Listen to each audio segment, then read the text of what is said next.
Konnichiwa mes nakama, c'est Marius, j'espère que vous allez bien, en tout cas moi ça va nickel. Alors aujourd'hui je vous retrouve pour ma review sur le chapitre 959 et on va tout de suite s'y mettre les potos. Mais avant ça, un petit mot aussi sur la première page puisque je ne peux pas ne pas en parler. Alors première page qui est encore sur les mini-aventures de Capongang Beige et cette fois-ci il entre armé à Dressrosa. Armée normale puisqu'il y a des combats sur cette île, donc c'est un petit peu logique qu'il utilise des moyens de se défendre au cas où. Donc vivement les retrouvailles entre Lola et Chiffon, mais allez savoir si on va bien voir ça dans cette mini-aventure. On ne sait jamais et on va tout de suite se centrer sur la review. Le chapitre d'il y a 2 semaines, puisqu'on sort tout juste d'une pause, mettait en avant du coup le désespoir des fourreaux rouges. Ces derniers étaient arrivés au port de Tokage, il y avait une énorme tempête et en plus de ça, il n'y avait personne à ce port. Ils devaient tous se réunir là, mais non, pas de Mugiwara, pas de Mink, personne, que eux. Et donc nous, du coup, on se demandait qu'est-ce qui s'était passé. Et on a eu cette réponse dans ce chapitre. Mais on n'a toujours pas la réponse de où sont les autres. Enfin bref, de toute façon, le chapitre de cette semaine commence avec un flashback 2 jours avant l'attaque sur Nigashima. 2 jours du coup avant ce qu'on a vu dans le chapitre dernier. Franky et Usopp finissaient les dernières réparations des bateaux. Alors que tout le monde, dont les chefs Yakuza, s'activaient dans chaque province. Itetsu Tenguyama a même offert de superbes armures à Luffy, Chopper et Brook. Vous savez, des armures de samouraï, mais des armures plutôt de shogun à l'époque d'Edo, vous voyez ce que je veux dire? Moi je trouve que ça leur va plutôt bien, ouais, ça c'est mon avis sur la chose. Et en plus de ça, on a pu avoir un moment de rigolade avec Zoro et Sanji. Sanji qui demandait à Zoro pourquoi il ne mettait pas une armure, Zoro a répondu que ça l'intéressait pas, et après, le cuistot attaque les Zoro sur la prime de ce dernier. Fais pas le mariole Sanji, ça peut très bien se retourner contre toi. Non mais sérieux, moi ça m'a fait vraiment rire. C'est vrai, la prime de Zoro est un chouïa plus petite que celle de Sanji, mais quand même... Faut toujours que t'en rajoutes Sanji. Mais ça risque de changer, t'inquiète pas pour ça. En tout cas, Zoro qui essayait de le tuer, ça m'a vraiment beaucoup fait marrer, ça. J'adore leur relation, pour être honnête avec vous. On a eu une amie Robin discutant avec Carotte, ça fait plaisir de la revoir, Vanda, Sicilian, ainsi que les 2 autres mousquetaires, Giovanni et Kanslo, qui discutent du climat hivernal d'Onigashima, de la pleine lune, ainsi que l'arrivée de Nekomamushi et de ses gardiens. Alors déjà, je pense que l'arrivée de Neko et ses gardiens est imminente, et en plus de ça, eh bien figurez-vous que pour ceux qui ne lisaient pas le databook Vivecard, eh ben c'est la première fois que vous voyez le nom des 2 autres mousquetaires, Giovanni le zèbre et Kanslo le renard, alors que nous on le savait via le databook justement. Et donc c'est la première fois qu'ils sont nommés officiellement dans la version manga. Alors et aussi concernant les formes sous longues, c'est vrai qu'avec la pleine lune ils seront vraiment tous déchaînés les Mink, et j'ai trop envie de voir la forme sous longue de Nekomamushi, d'Inuarashi, de Vanda, de Sicilian, enfin j'ai envie de voir les Mink destructeurs. Parce que là ils vont morfler, comme le dit Nami, ça va vraiment péter. Enfin c'est pas ces termes, mais je reprends les miens, mais à peu près avec ce qu'elle dit elle. Et j'ai trop hâte de voir ça les potos. D'un autre côté, nous avons un Luffy pensif. Il pense à Jinbei, mais il est convaincu qu'il est bien vivant. Clairement, il l'est, je vois pas d'autre alternative, et j'espère qu'il va bien venir à Wano du coup, comme Luffy lui avait dit, et ainsi se réunir avec ses nouveaux compagnons. Et si du coup il vient, eh ben je pense qu'il viendra pas seul, il sera peut-être accompagné par les autres poissons, ou peut-être par d'autres personnes, allez savoir par qui. Peut-être par Marco et Nekomamushi qu'il aurait rencontré en chemin, on n'en sait rien. Enfin ça dépend si Marco veut bouger, mais on verra ça, ne vous inquiétez pas. Je pense que Jinbei ne peut que venir à Wano, je vois mal Wano se passer sans lui. Surtout que maintenant il est un membre d'équipage à part entière, et en plus de ça, Luffy lui a dit de venir à Wano quand il aura réglé cette affaire. Alors, pour moi, c'est clair, il va venir.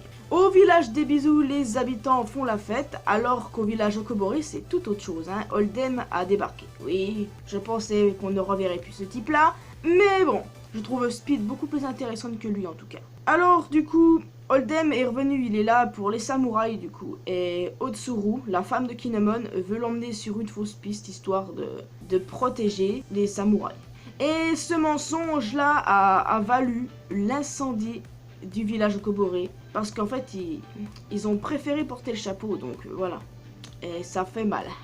Alors allez savoir si les habitants sont vivants et surtout en sachant que Otsuru est là-dedans. Enfin, était là-dedans. Alors je sais pas. Je pense pas qu'elle soit morte, de toute façon, elle doit retrouver Kinemon. Elle doit avoir les retrouvailles entre les deux.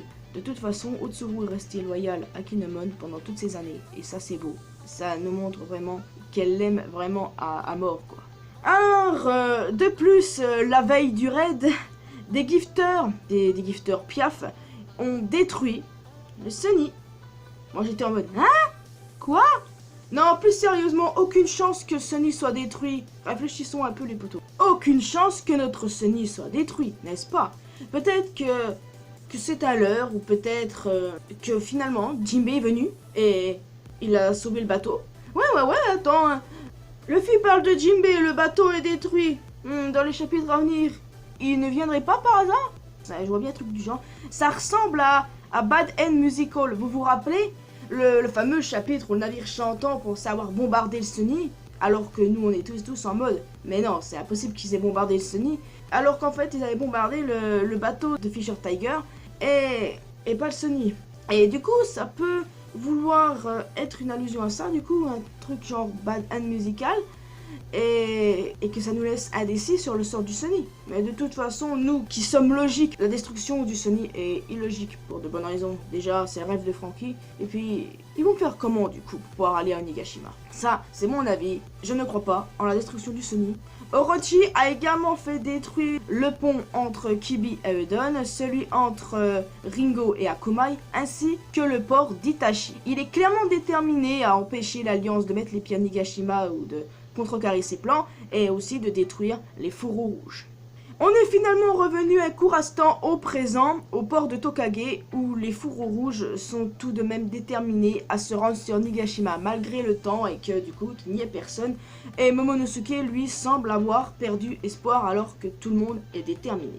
Ils veulent aller jusqu'au bout et tant pis s'ils meurent. Et avec ce qui se passe actuellement, je me demande si le traître n'est pas quelqu'un d'autre et donc pas Kanjuro, comme je l'avais dit dans ma théorie de la semaine dernière, parce que Kanjuro pour moi c'était le suspect le plus probable comme étant le traître. Mais là, ça me fait sérieusement un tout petit peu douter, je trouve que ce chapitre l'innocente un petit peu. La façon aussi dont Orochi parle des fourreaux rouges. Donc je sais pas, je trouve que ça peut l'innocenter pour une quelconque raison. Et moi en fait, ça me fait batailler les ménages parce qu'en fait, je ne vois pas qui ça pourrait être d'autre. Pour moi, Kanjuro était clairement le suspect, le plus logique. Shinobu, je l'ai même écarté, ok? J'ai écarté Carotte, j'ai écarté Lo, j'ai même écarté Yori Kyoshiro. Parce que celui qui du coup est le traître savait où le Sunny était positionné. Et à part Luffy, il y avait qui savait où le Sunny était caché? Si on exclut Tama, Tama c'est une gamine, je la vois pas faire ça. Mais qui du coup savait ça? Qui pouvait savoir où était planqué le bateau? J'en sais rien. Et ça c'est très bizarre. Alors, ça me fait penser que peut-être le traître n'est pas l'un des fourreaux rouges. Certains soupçonnent Kiku vu le chapitre. Certains ne savent plus quoi foutre parce que certains ont éliminé Kanjuro. Donc je sais pas. J'ai fait toute une vidéo sur le traître, donc je vous conseille d'aller la regarder.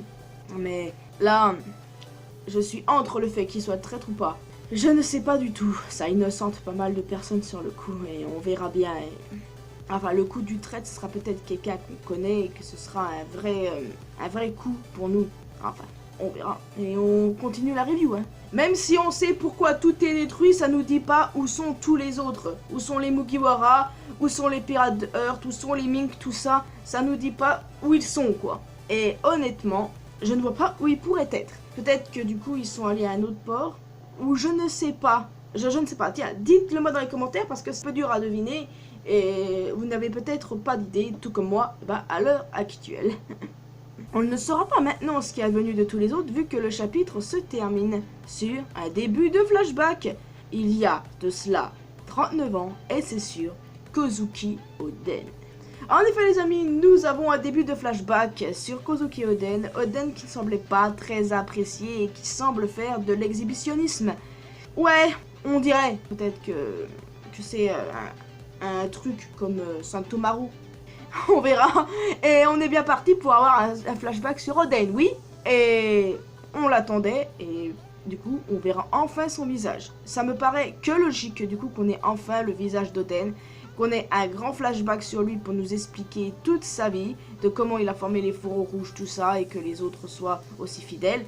Et bon voilà, j'ai vraiment hyper hâte d'être au scan 960. Mais d'un autre côté, j'ai aussi envie de savoir ce qui va se passer avec les fourreaux rouges et ce qui est arrivé au reste de l'Alliance, au Mugiwara. Enfin bon, c'est à vous les amis de tenter de me dire ce que vous pensez ce qui s'est passé avec eux, ce que vous voyez pour la suite et du coup si vous êtes hypé pour le flashback d'Oden. Personnellement c'est vrai qu'on a pas mal de flashbacks mais moi je suis hypé parce que Oden m'intéresse, après tout c'était un membre de l'équipage du Seigneur des Pirates alors... J'attends avec impatience la sortie de ce chapitre les potos. Donc oui, la review était plutôt courte cette fois-ci les amis, je le sais. Mais je ne vois pas ce que je pourrais dire d'autre. J'ai dit l'essentiel et j'ai beaucoup aimé ce chapitre du coup qui nous font poser des dizaines de questions. D'où sont les Mugiwara? Qu'est-ce qui est arrivé au Sunny? Est-ce que quelqu'un a pu sauver le Sunny? Moi je pense qu'il y a moyen que ce soit Jinbei. Et bon, du coup, les questions qu'on se pose, on peut se les mettre au coin de la tête et tenter d'y répondre, mais il va falloir attendre un sacré bout de temps, vu que on va avoir une toute autre histoire, là. Et franchement, c'est ce que j'aime dans cet arc, les flashbacks, les personnages. Et bien entendu, on va galérer les ménages à pouvoir trouver qui est le traître. Ouais, je vais pas revenir sur le sujet, vu que j'ai fait une vidéo complète la semaine dernière, mais ce chapitre, il m'a perturbé du sens qu'il a l'air d'innocenter Kanjuro, mais... je vais quand même rester sur lui, c'est peut-être une fausse piste. Après tout, peut-être que Kanjuro est lui-même une fausse piste. Je vais y méditer, mais vous inquiétez pas, je vais pas vous saigner les oreilles avec ça. Dites-moi juste ce que vous avez pensé de ce chapitre, ce que vous voyez pour la suite, et du coup, qu'est-ce que vous attendez pour le flashback d'Oden. Je pense que ça se centrise pas mal de choses. Et comme on peut voir, Oden est loin d'être apprécié, et en plus de ça, t'as des gens qui disent « cachez vos filles, cachez vos femmes ». Quel genre de réputation il a le mec là? On verra cela dans le chapitre 960.